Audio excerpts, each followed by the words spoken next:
Hey, what is up, guys? It is Isaiah, or I don't know what the name of this channel is anymore, but I want to be doing a car reveal. We got rid of the Lincoln MKZ. I think I didn't post that one too much, but we had the Cadillac before that and the Chrysler. Now we have it's a little different than what we're used to, but I wanted to take on something that I know was moddable. So we have a Ford Bronco Sport. I don't want to hear nothing from the Bronco haters about the Sport. I like the Sport. I think it's pretty. I don't do a lot of off-roading. I don't do off-roading at all.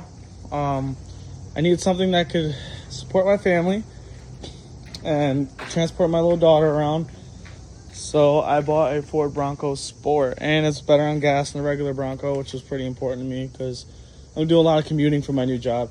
But I really do enjoy it. So right off the bat, I noticed that this wasn't a regular Bronco. It had 29,000 miles when I bought it, but it had this decal on it that is different. This is not stock, obviously, but it's like that in the back and as well as the front. Another thing I noticed was that it was a little bit higher off the ground than the other Broncos that were there. So I pulled up at the same dealership today to pick up my keys, and I did confirm that this does have some type of lift kit.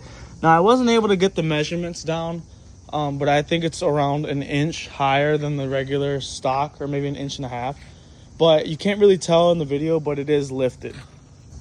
So besides those mods that came with the car, I put these on today. So these are rain guards. I think they look absolutely sick. They were, I think, $50. I also got these deer whistlers for when I do backroading to get to my new job. I don't know if they work. If I find that they don't work, or like the deers are still getting in my way, I'll just rip them off. They're just on there with 3M, so they're easy to take off.